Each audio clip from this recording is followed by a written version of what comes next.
you ever stood at the edge of something new? A decision, an opportunity, a change. And instead of stepping forward, you froze? Not because you couldn't do it, but because something inside you whispered, what if it goes wrong?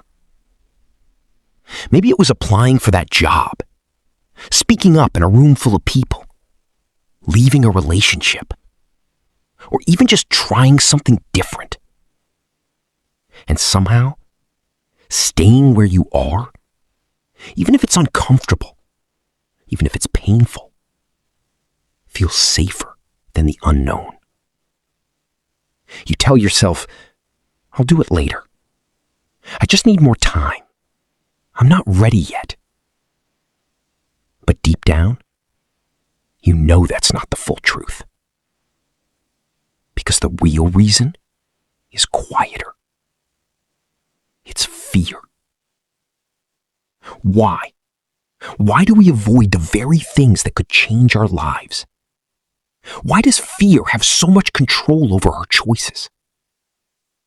And more importantly, what is your mind trying to protect you from?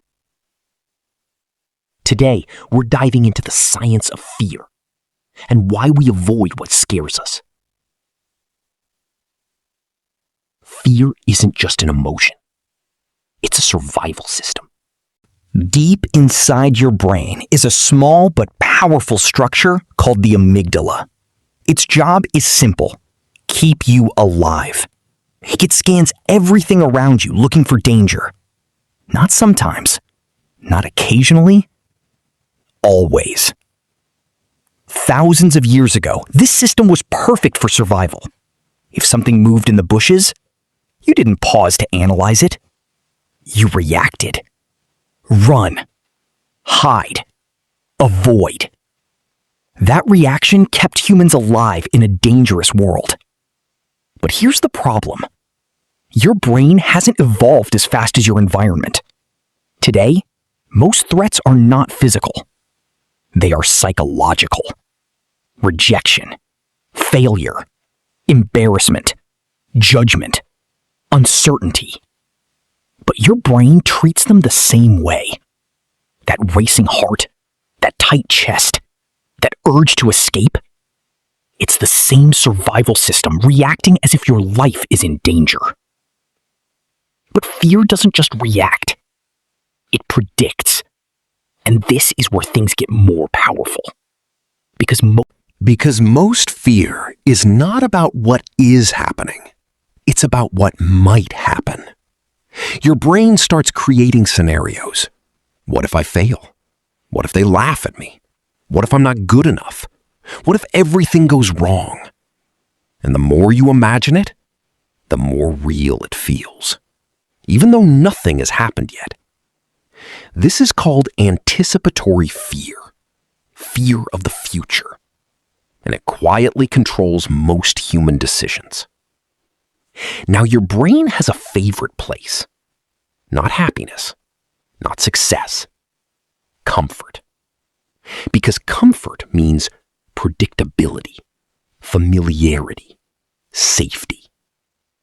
Inside your comfort zone, your brain knows what to expect.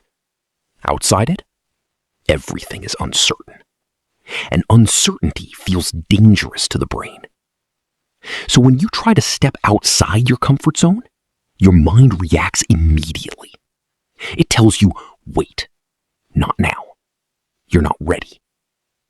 And without realizing it, you start to procrastinate, overthink, delay, make excuses. Not because you were lazy, but because your brain is trying to protect you. Now, here's something important. Your brain doesn't just avoid fear. It learns from avoidance. This creates what we call a fear loop. Fear appears. You avoid it. You feel relief. Your brain learns avoidance is safe. So next time, the fear is even stronger, and the cycle continues. Fear, avoidance, relief, stronger fear. Over time, even small challenges start to feel big. Not because they changed, but because your brain did. At some point, fear stops being just a reaction. It becomes identity. You stop saying, I feel scared, and start saying, I am not confident. I am not that type of person. I can't do things like that. And without realizing it, fear rewrites how you see yourself. And once something becomes your identity, it becomes harder to challenge. Because now you're not just fighting fear, you're fighting who you believe you are. Let's bring this into real life. Think about someone in an unhappy relationship. They know they're not happy. They feel it every day. But they stay. Because leaving means uncertainty, loneliness, starting over, the unknown. And to the brain, the unknown feels more dangerous than the pain they already know. So it chooses familiarity over freedom. Now think about opportunities. A better job, a new path, a chance to grow. But they don't take it. Why? Because trying means risk. Risk of failure, risk of rejection, risk of embarrassment. So they delay. They wait. They say, maybe later. But later often becomes never. Because fear, disguised as patience, keeps them stuck. Now think about speaking up. You're in a room. You have something to say, but you stay silent. Because your brain predicts they might judge me. I might sound stupid. I might get it wrong. So silence feels safer than expression, even when your voice matters.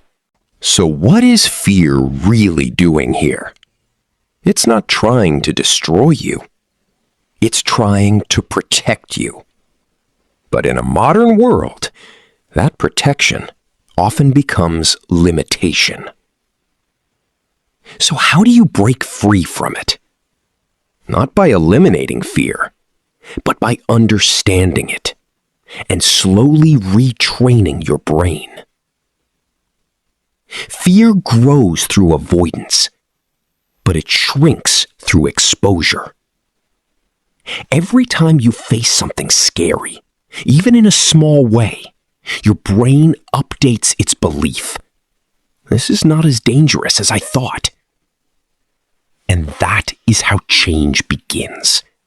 Not in big leaps, but in small steps. One uncomfortable action at a time.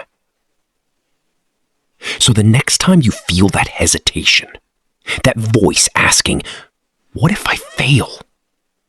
Try asking something different. What if I don't try? Because sometimes the life you want is just outside your comfort zone, hidden behind fear. And the only way to reach it is to walk through it. So here's something to think about. What is one thing fear has been stopping you from doing? And what might happen if you finally faced it? Tell me in the comments. And if this made you think a little deeper, don't forget to like the video and subscribe to Hidden Minds for more content like this.